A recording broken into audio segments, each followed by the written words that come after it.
Oh? Is there something there? Yippee wow. This is the best round of trivia possible. I thought my family was crazy. Merry Christmas, everybody.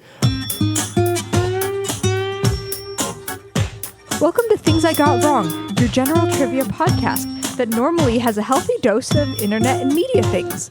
But since I'm in charge, you get obscure French history, Latin terms, and specific legal terminology. Just kidding. But I wish. Folks, we have a great game ahead of us, so without further ado, I'm Rachel Miller. I'm Stuart Hopkins. And I'm Ryan Bott. I don't know what just happened. It's not your podcast anymore, it's my podcast. It's a takeover. Like true survivor, I was voted out of the tribe. It's just what happens, Ryan. Like, if you don't continually secure your leadership position, somebody's going to take it. And, this is a lesson in life. You need to win more rounds, is really what it is. You're barely winning. You're winning less than half the rounds, Ryan. You just weren't up to snuff. Yeah, so like you got to keep up with the rest of the team if you want to lead the team. I was gonna say something like, it was fun. It was the holidays. We have our awesome Christmas round. Maybe let's do something fun. Let's share the warmth. Let's let Rachel host because she's awesome and she does a great job. And why don't we do that? And let's not attack Ryan. I think that's the beautiful picturesque way he's picturing it. I think that was the attempted subtext. The reality was Rachel said, "I'm coming in and I'm taking it." Take control. So I thought 2020 it would be fun. New Year, End new of the year, podcast. let's do something cool. Rachel has a long history of being awesome on the mic. She literally led people up and down Pikes Peak for years. She's awesome, and why not hand over the reins for an episode? Woo! Sure. Why not? 7 Mile, the prequel. 7 Mile, the prequel. No, I wasn't. You should hear her rap skills, though. Have you heard her rendition of cool. "Let's Get Ready to Rumble"? Oh my God. Let's get ready to rumble. It's right. Don't question it. Don't judge it. Don't take it. It's right. I will accept nothing in the contrary. I'm very excited, guys. This is our very 34th episode ever. And this is our end of the year holiday episode, as you can kind of get from the subtext. It's everybody's favorite round robin. Have each prepared a holiday themed trivia round. We'll challenge the other players to answer. This is a good time to note that for this episode, we brought all the holiday cheer. And did we? Yeah. I mean, if that's what cheers you, then yeah, that's what we're talking about. So the winner gets all the Christmas cookies. The loser, yes, and everyone else gets the fort.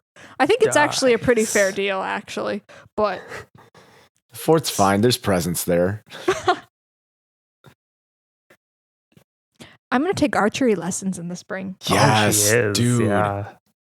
I'm really excited about this. Let me know how that goes. I will. I'm very excited. Don't we I all? thought you Don't meant we all? PETA, like killing animals, PETA. Oh, like the bread? No, like PETA, like the protection of whatever against animals, where it's like you can't have a squirrel in your movie because you have to Careful, take care Ryan. of They're it. going to start yelling at us on Instagram. Dude, the bows are legitimately hard to like pull back. Those They're take a lot of extremely strength. The test on them is pretty tough. Are you gonna do compound bow or like actual short or like long or recurve bow archery? I would love to learn how to do a longbow, but I know that those are actually among the hardest to learn. Yeah. And so I'll probably start with a compound. My brother had a compound one for a long time. And I liked using that. But honestly, whatever they'll train me on, and I'll work up to a longbow. Yeah. Oh, yeah, awesome. That's awesome. I'm really excited. I have a decently nice recurve bow that I bought a while back. Because I grew up on a farm and there was plenty of space. And so my brothers must have just had bows and arrows. And I picked it up when I was a kid. And I'm not No, I would pin up water balloons with paper clips on trees, and I'd make my own carnival games, and I'd shoot them with the arrows, and it was cool as hell. That sounds amazing. But yeah, not that I'm like good at it. I just really enjoy it. It's one of my favorite things to do. Can we have a Things I Got Wrong carnival? Just have a bunch of stuff. Like, I will set it up mini for games. That's awesome. I don't really have too many yet. I'm deciding, like, this year was very much. I know. This year was very much focused on, like I said before, I am somebody who has like 1,000 New Year's resolutions all the time. And I tried to keep it back to just 3. And it was do the show, do 24 episodes, which we hit, get them consistent, keep doing the show, hit my freelance goals. So freelancing full time, and just do more art, and which was intentionally very nebulous, but I think I did pretty well on that with a bunch of a very, art, not only just like drawings and paintings and stuff, but like, trying a little bit more music out, doing more web, like just a lot of different creative endeavors. I read a stupid amount of books this year. Nice. Like, even if we took away, I've mentioned it before, my ridiculous goal to read 50 books in 30 days, which I hit. Even if we took that away, I think I've probably read more books per year than ever in my life. So that was cool. This year, I don't really know. Or next year, I think I want to get away from like number-based goals, and I really want to focus on collaborating more and like working with more people on, shows or web or whatever it is. Just like trying to spend more time integrating with people and like, doing things that aren't just like a website on my own or something else on my own, like really bringing in people. Yeah. Oh, that's excellent. What about you, Stu?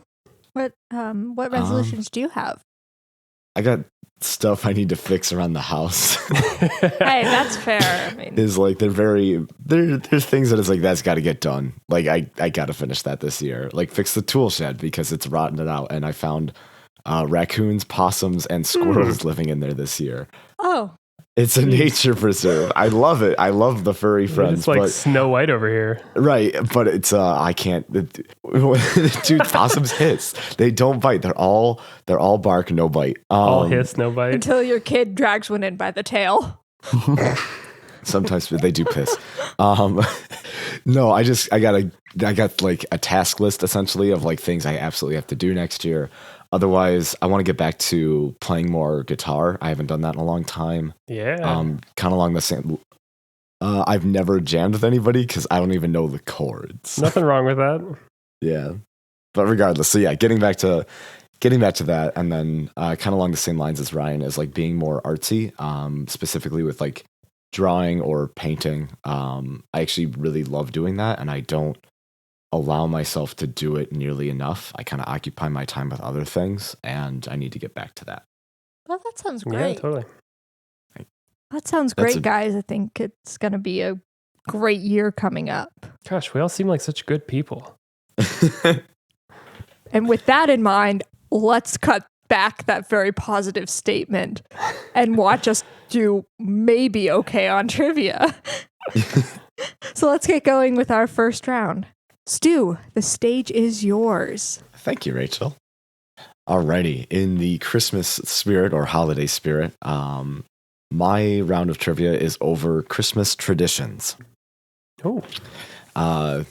So this is going to be standard round of trivia. I think I have a hint for most of these, but 2 points if you get it on the first round, 1 point if you get it after the hint or your second guess. Buzz in when you're ready. And question number 1. Due to money being tight and their scarcity in most regions, what crop was put into stockings on Christmas morning? Rachel. Ryan. I heard Rachel first. Clementines or tangerines. Correct, yes. Oh, wow. Oranges, clementines, and tangerines. My parents still put them in my stockings. I still get them sometimes too, yeah. It was because it was either scarce and like kind of actually hard to get your hands on, so it was a great Christmas present, or because of, money was tight in the Great Depression, so even something as sweet as an orange was considered kind of like a treat. So sure. That's how that started for the most part. I was going to say corn. Have you been to Nebraska, Ryan? Have you been to Illinois? Christmas every day. Awesome. 2 points to Rachel. And question number 2. Hailing from German tradition, what well-camouflaged green object do some families put in a Christmas tree every year? The winner receives a small gift upon finding the object. Sorry, a green... Can you reread Sure. it? Hailing from German tradition, what well-camouflaged green object do some families put in a Christmas tree every year? And the winner receives a small gift upon finding it. This is interesting that nobody knows this because, like, we do this. Really? Yeah. It's probably because somebody couldn't find this thing. Any guesses? Man, I don't know. Yeah. It's the object itself is not edible, but it's an object resembling an edible thing. Rachel? An egg? That's not an egg, no. Ryan. An apple? It's not an apple. Nothing? Nope. It is a pickle. The What? Christmas pickle is... Yeah, it's totally a thing. Because my it's family like was crazy. I've never heard of that. It's actually like it's a big tradition. And so yeah, they're hard to find. And like my family has like pretty much like a very like, I guess it's authentic. Technically, it's from Germany. And it's actually really hard to find. And so, somebody will hide it and they'll do a really good job. And then the rest of the family spends days looking for it, essentially. That's amazing. I've never heard of that. You should, everybody, not the Christmas pickle. No, it is, it is tough. Pickle Rick. Pickle Rick. The Christmas pickle. It's the... If you don't have a Christmas pickle, get one. It's worth it. Ryan, can we put a Christmas pickle in our little tree? Oh, yeah. Let's talk about our Christmas tree. We have a Charlie Brown tree. You have a Charlie Brown tree? We have literally a Charlie Brown. Single ornament. The one branch with a single green sprig with one ornament on it that we won. Oh, we didn't win. Like, it was in a raffle at Pub Trivia. So it all comes full circle. Oh, that's awesome. And it's like 2 feet tall, so it sits on the bar cart, because if it was sitting on the floor, it would just look depressing. I want it on the floor because that's part of the point of it. Alrighty, question number 3. Even though not everyone celebrates Christmas, it's common for most Japanese families to eat what fast food during Christmas time? Ryan. KFC. That's correct. Yeah, so it's a really big deal, and they actually jack up the prices a whole bunch. Yeah, it's a really big deal over in Japan. So, and this actually started like from just a KFC ad campaign in the 70s. And it's not anything special. It's just KFC had a good ad campaign and it stuck around and influenced the culture. I didn't know that. Like, I knew, because obviously, like, Japan isn't as influenced by, European and like Germanic and like Saint Nick and all that kind of stuff. So it's right. As far as I understand, it's viewed much more just like presents and family. And KFC came in, it was like sort of this Americanized ideal. And apparently it catches on, like it's a huge thing. Yeah. Question number, it was 2 points to Ryan on the last one. Question number 4. In Sweden, what farm animal is often made into straw statues, ornaments, and even costumes at Christmas time? No, it is not a lamb. Rachel. Ryan. I heard Rachel first. Okay. A reindeer. It's not a reindeer. No. Oh, that was my first guess. Ryan, I'll say pig. That's not a pig, no. Is there another clue? No, there's not. Okay. It has hooves. It's a farm animal. It's not a cow, no. Rachel. Donkey. Not a donkey. What else has hooves? You got one last guess, Ryan. Let's do it. I have another guess, but... A farm animal. I'm going to get really upset if it's... Horse? I don't know. It's not a horse. It is a goat. It's Oh. called the Yule goat. And it's some towns do actually, and it's very funny. It's like a Burning Man situation. Right on Christmas. It stems back from 11th century stories of St. Nicholas, and he apparently had a man-sized goat pulling a sled that had the power to control the devil, which is the oddest thing I've...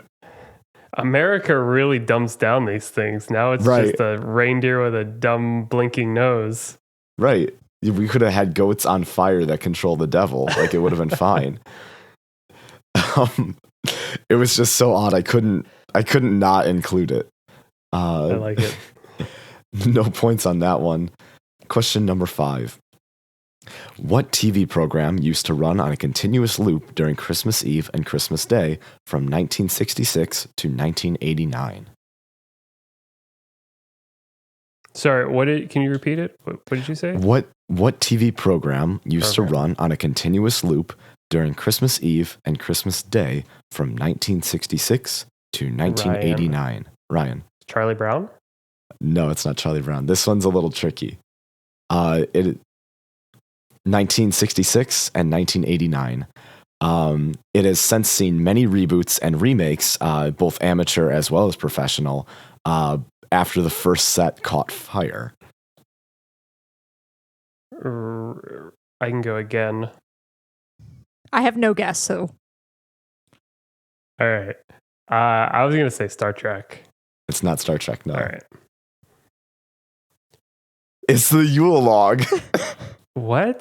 The Yule log is literally just a recording of a big ass log burning in a fireplace. And there's a Yule log everywhere. It's like, now it's a thing. I get it. And so they used to play Christmas songs on like a 2-hour loop. And that was it. It just like every year it became like household tradition. And now it's still, Netflix does it, right? It's still one of the biggest watched things ever. But yeah, the first set. I was gonna say, I've watched the Netflix one multiple times. Right. I've watched YouTube ones. Like it's a real easy video to make. I love when they had to remake it when the set caught fire. Right. So the set caught fire, and that was when they stopped doing it. Yes, and that's all it is. Oh my God. That would be awesome. There has to be a YouTube one in like 45 minutes and the fire department kicks in the door.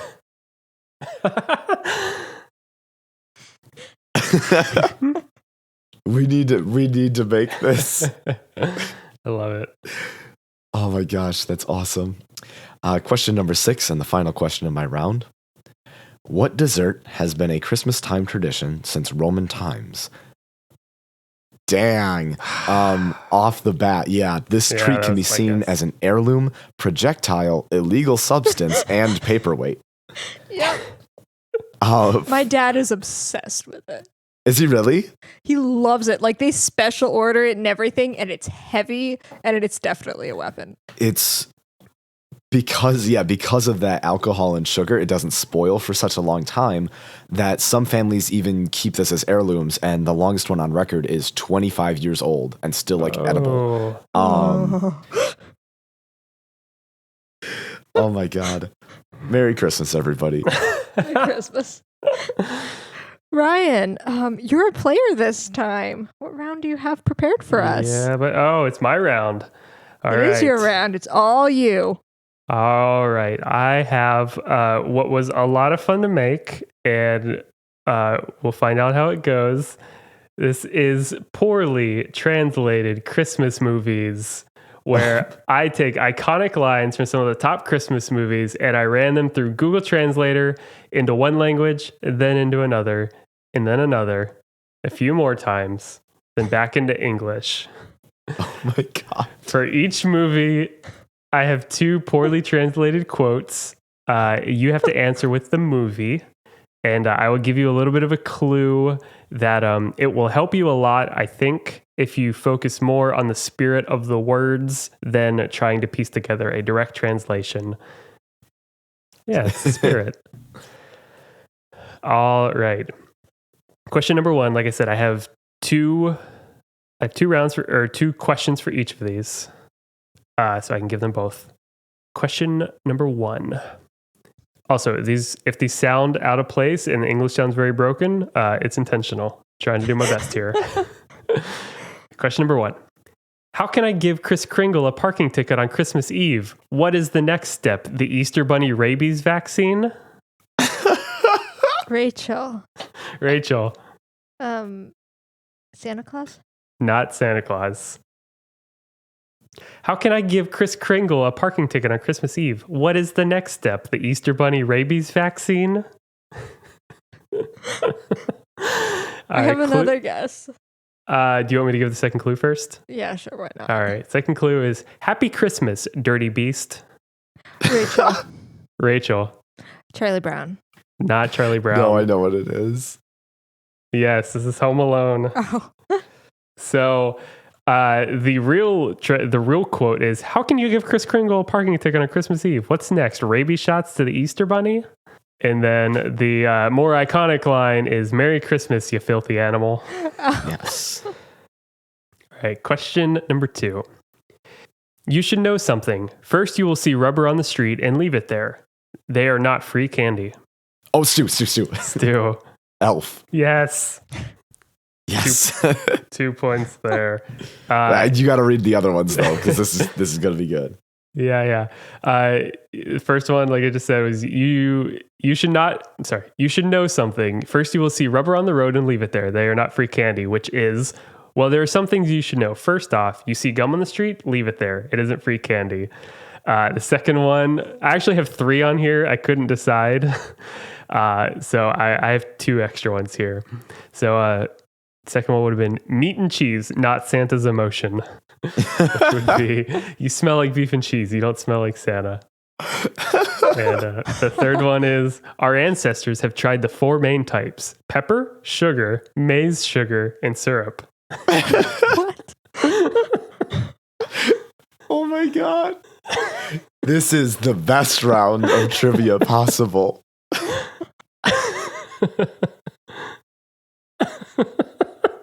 Which Oh my God. would have been, we elves try to stick to the 4 main food groups: candy, candy cane, candy corn, and syrup.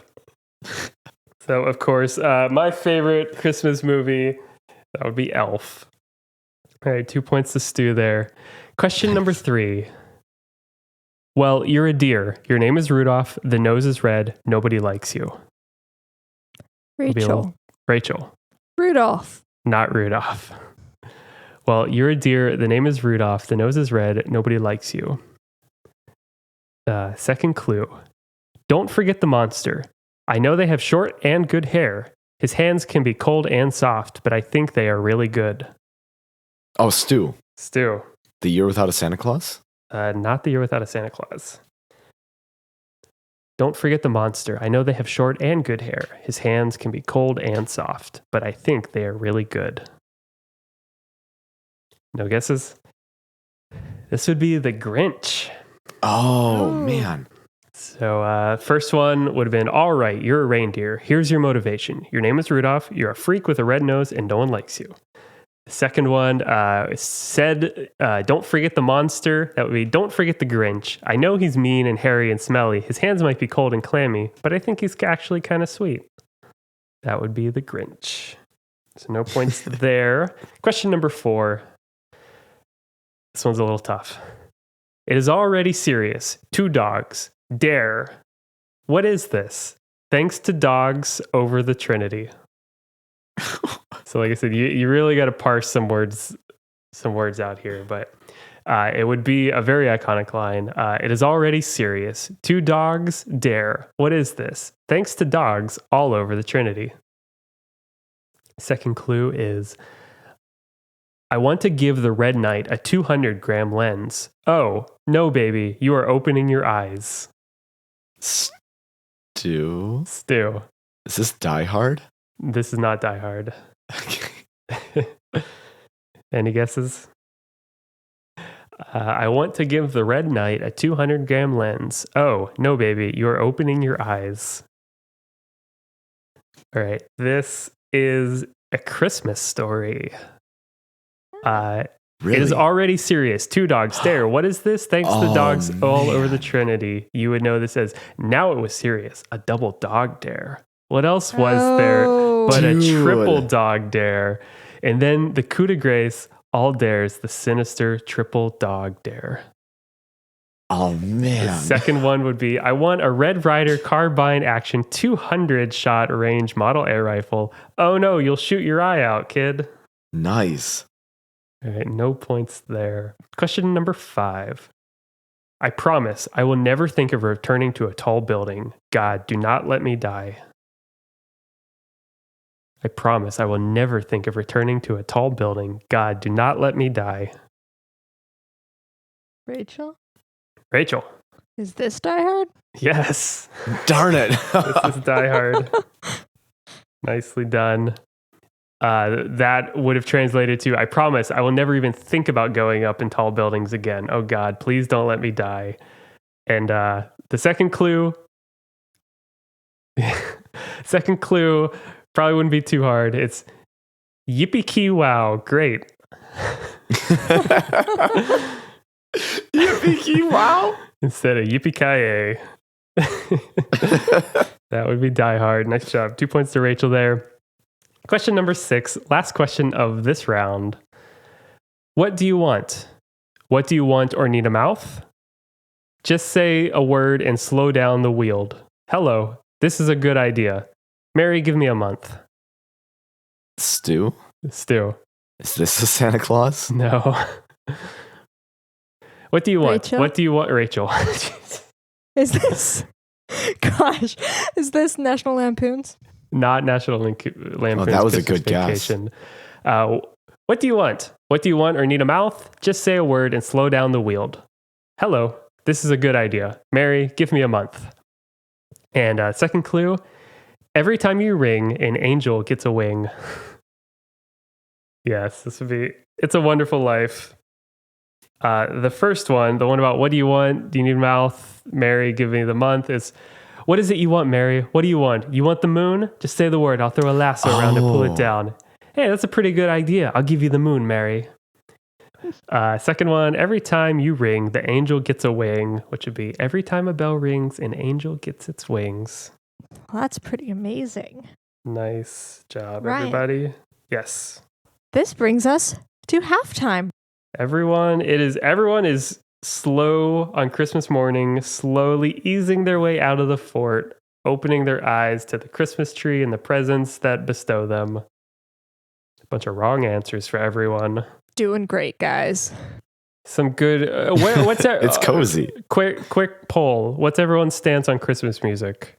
Best music or greatest music? I mean, I think this is the time to note that our little tiny Christmas tree was put up while I was at work and I wasn't informed, so I came home and suddenly the tree was up. yes. On November 1st, if I recall. On November 1st. So FYI, if you want to know our differing stances in Christmas, that's pretty much Right. Halloween wasn't even done and they were getting Christmas in there. I mean, right. it's not. This is all Ryan. I have nothing wrong to say about Halloween. I love Halloween as well. I'm just holidays all the time. Christmas all year for me. Yeah, why not? Well, what Thanksgiving decorations are you going to put up? Got your pilgrims, your cornucopias, Your leaves. your leaves, your hand turkeys. Yeah. Hand Can we turkeys. all draw a hand turkey for the Instagram? I know Sure. it's way past due submit at this them. point, but My son would love to. We will definitely put one of your sons there. Well, last but not least, it's my turn, and the round kind of fits in the position of being last. It is almost a new year for the Things I Got Wrong cast. And to celebrate, I have compiled some of the most notable, hilarious, and egregious moments where someone made a confident assertion and was dead wrong. wait, from the show? No. Oh, Oh. So I'm going to give you some information about the situation, the fact they asserted, and some additional info about it so that you can tell me the person, the entity, or the event involved. I will let you know which one. You get no additional facts than the ones I provide. However, the ones I initially give are pretty extensive. So listen closely. I am asking for the easiest part of it. I'm not asking for anything detailed. Okay. So you get 2 points per correct answer. You get a carrot for each wrong one. So, question number 1.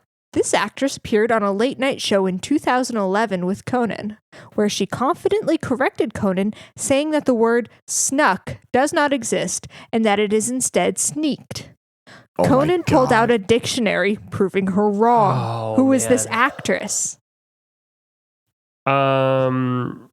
This is fair. Ryan. I'll say Kristen Bell. No. I know they're super close friends.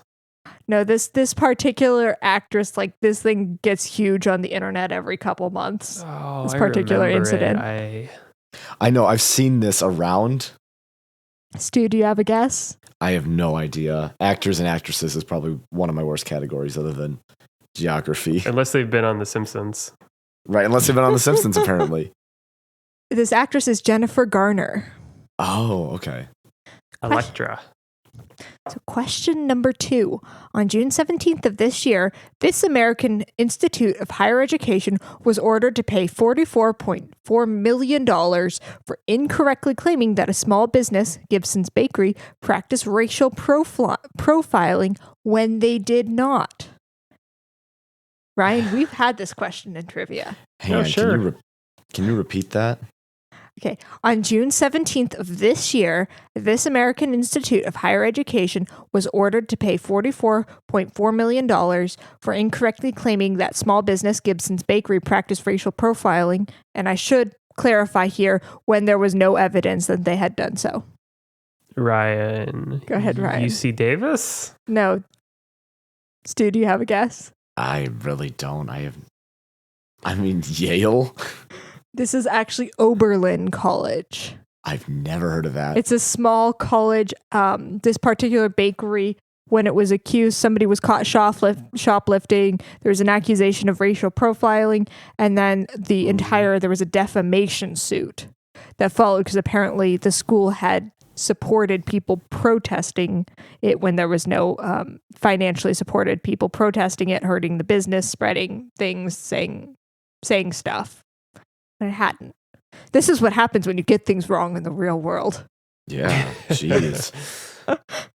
So question number 3. This one's a little long, but I'm hoping I gave you enough information to get it. I am asking the broadest questions possible. So this network recently released a mini-series following the largest nuclear meltdown in the 1980s. Oh, man. Among the myriad of wrong factual assertions in the show, one is that 3 brave individuals volunteered to sacrifice their lives to dive into the radiation-infested water to attempt to stop its spread. Creator Craig Mazin stated that he would stick to the facts, defer to the less dramatic version, and didn't want to cross over into the sensational. Fun fact, the 3 brave individuals cited in the show didn't volunteer. They were employees on shift doing their job. So what is the network? And for an extra point, what is the show? So that's a fun fact. There's a lot wrong with that show. But I did find an article stating that he wanted to stick to the facts, didn't want to do a dramatic version, and didn't want to cross over to the sensational. And then the article went in depth about a bunch of the things that were much more dramatic. Like the divers were actually on shift and it was their job. You know, in Game of Thrones, they were just pigeons originally, right? Question number 4. This one's just more fun than anything. In 2018, an article by which famous newspaper wrongly claimed that crows both commit necrophilia on and scavenge dead crow corpses. A later correction stated that they only commit necrophilia. What is that publication? Yeah. What? Every year they release like an article on where they've like corrections they've made to articles where they were factually wrong.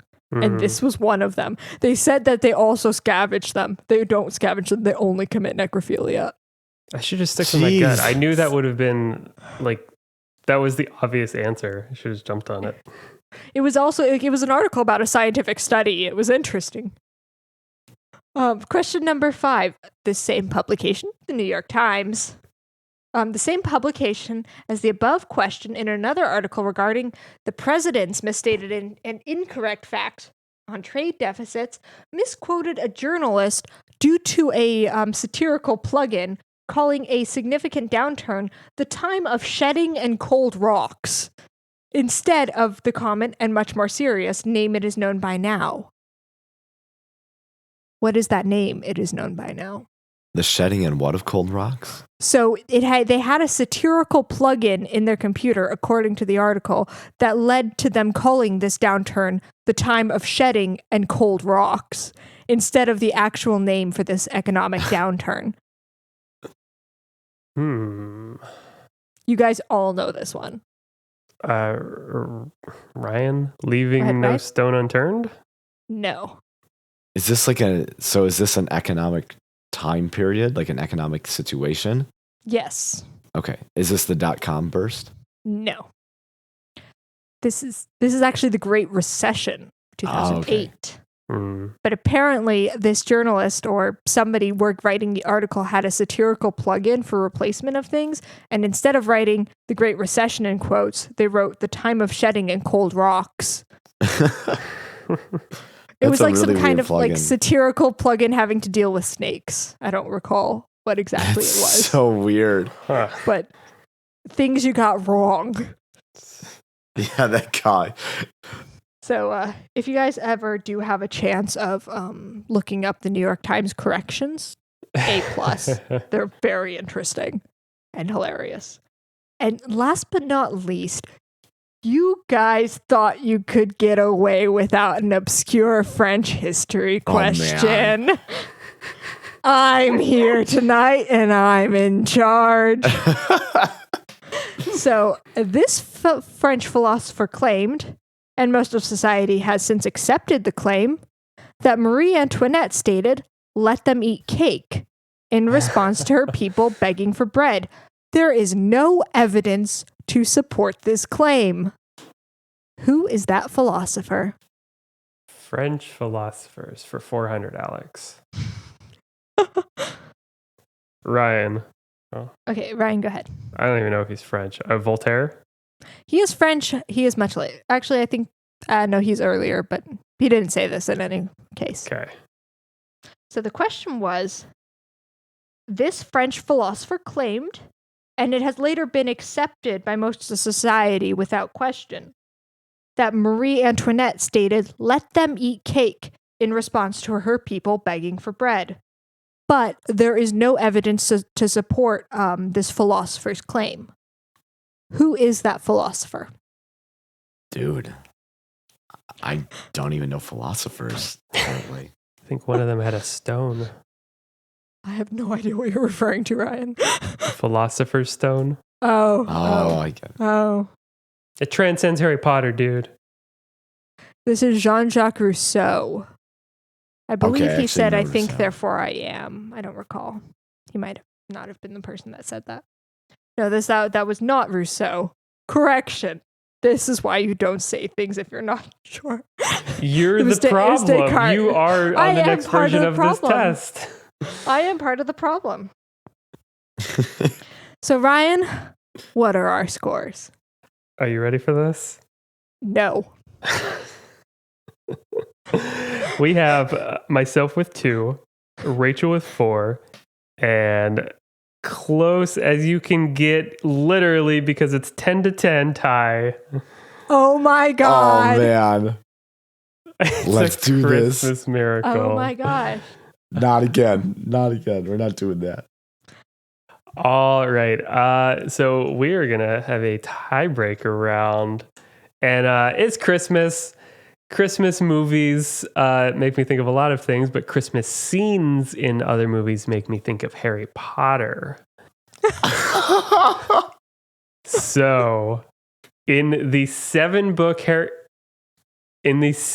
Harry Potter series, there are 20 characters that are name checked more than 500 times. Their names are in the book.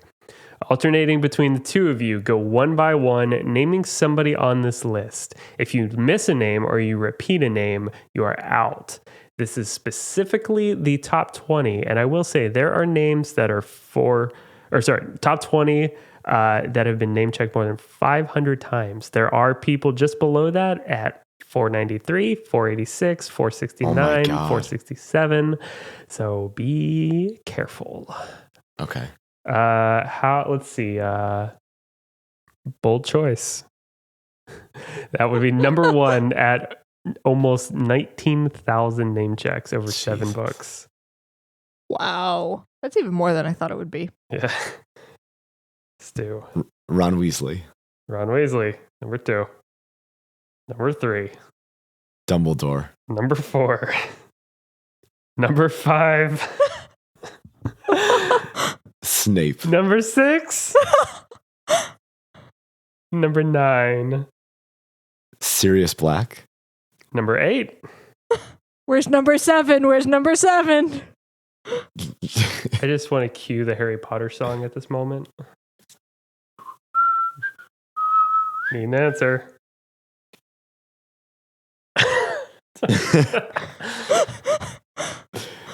I want that to be an answer for a test. I'm really trying. I'm really trying. Oh. Is there something there? You got 10 seconds. Hedwig. Is it on the list? Hedwig is number 47 on the list. Only 204 mentions. Stu, can you name one more just to emphatically take it home? Dobby. Dobby the elf would actually be 23. I was wondering if he was just under. Okay. Yeah, he's Neville. Just under. Neville Longbottom. Could you really come up with one more after that? Oh, wow. Duh. All right. Neville is on the list. I know it was. Stuart, I feel like Stuart Voldemort was number 7. Voldemort was number 7, quite ironically. Man. I feel like I want Mark to try to guess one more, but just to know. Neville was 13. Nice.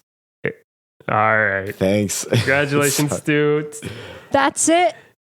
The month of December is Stu's month. Is my month of trivia. Yeah, that's if it. I lost That's that, my wife would kill me. We have just run through the top 20 real quick. Harry, Ron, Hermione, Albus, Hagrid, Severus Snape, Voldemort, Sirius Black, Draco Malfoy, Fred Weasley, Remus Lupin, George Weasley. I don't know how the two of them were off in the numbers. It's because one dies. Neville. Oh, that's true. That's a good point.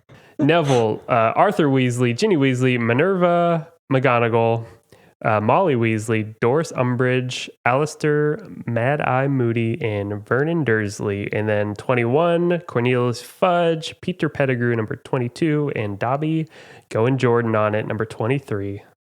Nice. Nice job, Stu. Thank you. Nice job. Congratulations, Stu, on the win. That's amazing. On the win. Nice job on hosting. Yeah, congrats, Rachel. Nice job. Thanks, guys. So, as you guys probably know, longtime listeners and all that stuff, something we like to do each episode is for a couple of us to give a movie, game, experience, or something cool that we recommend that you can check out to try, or if you want to have something to recommend to us to try out. We're always looking for new hobbies, new podcasts, new movies, all that jazz. So today, both Ryan and Stu have what we call picks. Ryan, what is your pick? Well, this thing that I call a pick will be a little different than anything we've probably given before. It is an app, but it is a music app, and I like it for a very specific reason. This is AudioKit is the brand, and this is the Synth One app. It's on iOS, both iPad and Android, and it is the only one that I'm aware of that is an audio synthesizer that is free and open source. It is a completely open source app that was built from a huge collection of artists, studio producers, people who have worked on everything from like Kanye to Rihanna to other stuff, all sorts of synth people. And I like to try to play music a lot. I definitely like instruments, keyboards and guitars and stuff like that. I don't know if you've ever tried to play like a retro keyboard, like the cool synths that people really get into. They're really insanely hard because you have a ton of buttons and like the physical thing. And if you don't actually know how to use them, it all just sounds like trash. Like the people Yeah. who know these settings spend so much time on them. So you either have that or you have like, you know, a Casio keyboard or an app from here from like a software synth or a soft synth. So, you know, like GarageBand or something on the iPad or whatever that you can connect the keyboard up to. And like all the presets just kind of sound hokey. They sound really thin. Like they never sound that great. And why I completely fell in love with this app and I use it a lot is just because every preset sounds awesome. Like the presets are made by people who have experience doing this, who are in the studio, do a lot of stuff like that. So you can run through pretty much any preset. And if you just want to do presets, like you can obviously tweak, you can save your own. It has arpeggiators, it has sequencers, it has all sorts of stuff. It's really stylish, like it looks great. And no other app have I ever used that you can just kind of pick and choose like anything you want, and it's already preset to sound really good off the bat. So you have such a good baseline to start with, even if you never play instruments. You have mono stuff, so like a lot of keyboards are just one key at a time. So you have these mono runs. But like I said, there's arpeggiators, and you can just go in and you can set them however you want. Like the faders, just make it really easy in a way that I haven't seen a lot of other people use. And like I said, it's so awesome. It's a completely free app. No ads, no anything, no in-app purchases, no nothing. It's just an open source free app. It looks good. It sounds awesome. It's really fun to use. I think it's the one app that you could literally just give to anybody and they could make something cool come out of it. So I think if you have any iOS device, you should just pick it up and play around with it. Like screw around with it. You'll have something that sounds good, whether you really have much musical knowledge or not. So that's my pick. You can, if you have an iPad or iPhone, you can plug it into any sort of MIDI keyboard. So you can use a physical keyboard if you want. There's a keyboard on the screen. Check out their website. Just kind of get your hands on it. It's really fun. Like a lot of these apps I'll sort of play around with for a little bit, and then it's just like the sounds just like aren't super there. Like they're just not, they just sound like they're coming out of an iPad or something like that. Like these ones sound really cool. They're really fun to use. So I play around with it a lot. And I would totally recommend anyone else check it out. It is the Audio Kit is the brand, or is the open source project.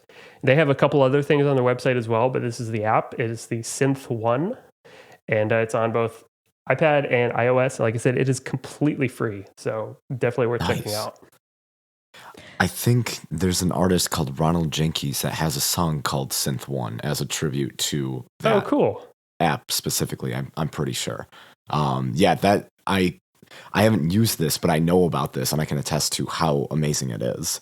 So Ryan's definitely right. If you have any musical interest, like check this thing out because it's awesome. Yeah, totally. Well, that sounds amazing, Ryan. Definitely we'll post that on our website. Feel free to reach out with us for questions and all of that. For those of you that may not know, Ryan is extremely knowledgeable about music, and it sounds like Mark and Stu are as well. So we'd love to talk with you guys about that, engage with you guys even more. Totally. Stu, 100%. what is your pick? My pick is actually an anime, and if anybody watches anime, I'm sure they've probably seen this at this point. But it is My Hero Academia. I've actually watched the entirety of it twice now, and the first time I watched it was after my daughter was born, and I was just kind of staying up, taking care of her. And then the second time I watched it was actually recently with my wife in preparation for season 4. We went through the entire season in like 2 weeks. It was amazing.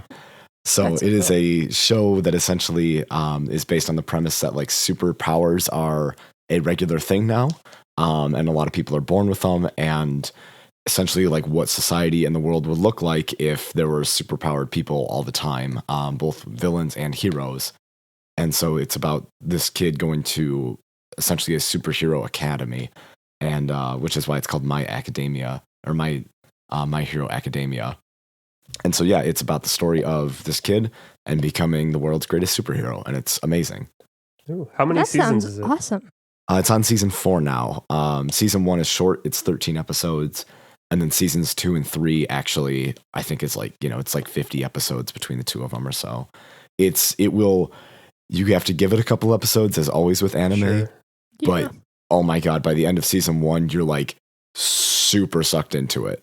And then you don't want to stop at all. The pacing of the show is really good. There's not a lot of filler episodes at all. There's a couple, but like not by much. They do recap a lot, but the rest of the show is amazing action, art style. It's pretty stylized. And both the sub and dub are great. I personally watch the dub because I like to watch the show and not read the subtitles, but that's just me. Both are amazing, and I'm told the manga's even better, which I haven't dove into yet. But Nice. if you're curious, if you want a good anime that will literally at moments have you cheering and jumping off the couch of like, hell yeah, that happened, you definitely need to watch My Hero Academia. Have you watched it, Rach? I've watched parts of it. I'm currently on a massive rewatch of Bleach. Nice. And after I finished another rewatch of Full Metal.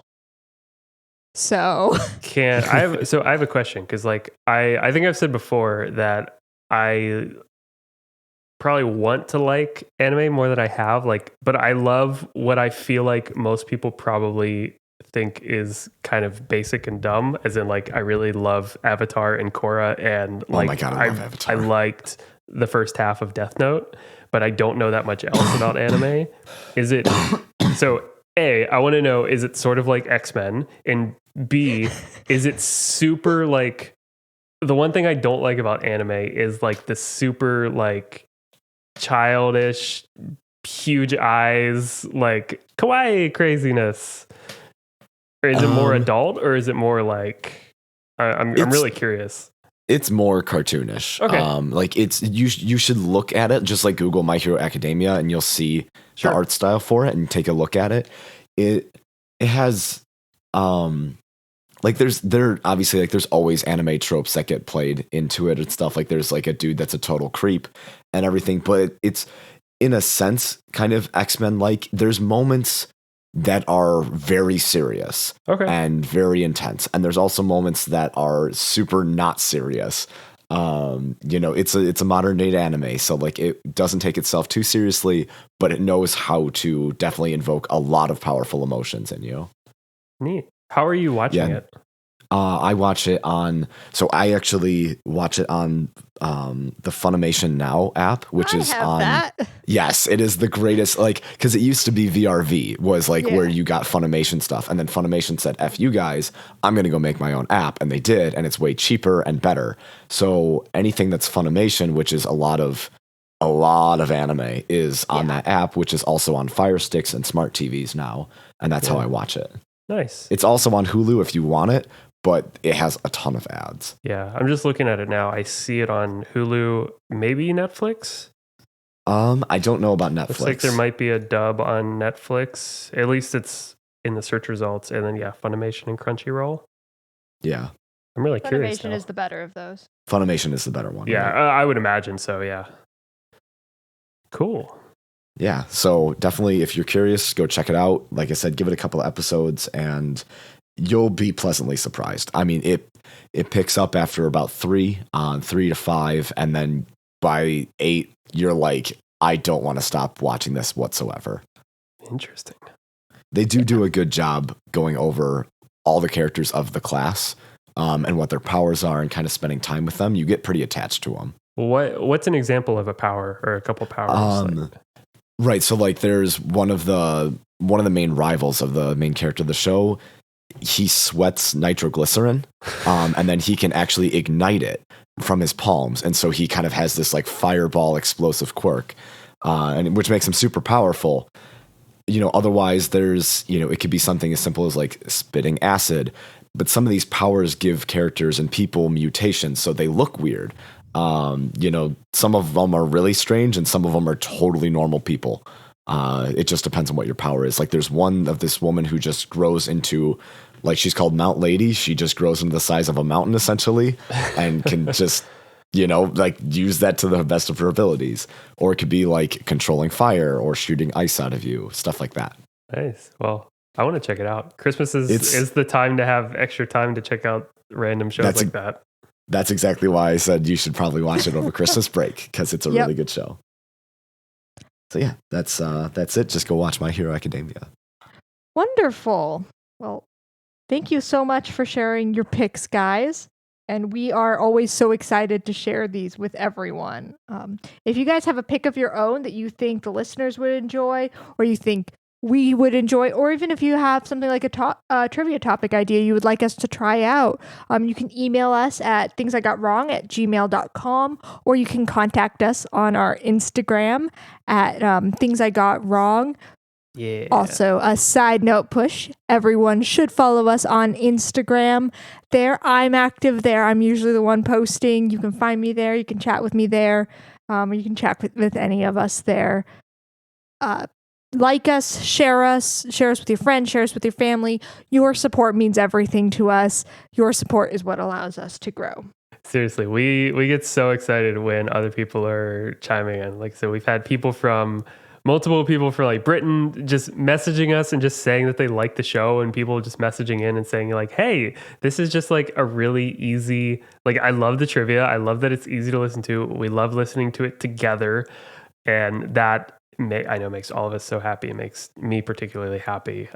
It's so awesome. We really do try our best to, do things that we can for the fans, and, have that conversation whenever we can. And on that note, everyone, a very happy New Year from the Things I Got Wrong cast. Absolutely. Thank you, everybody.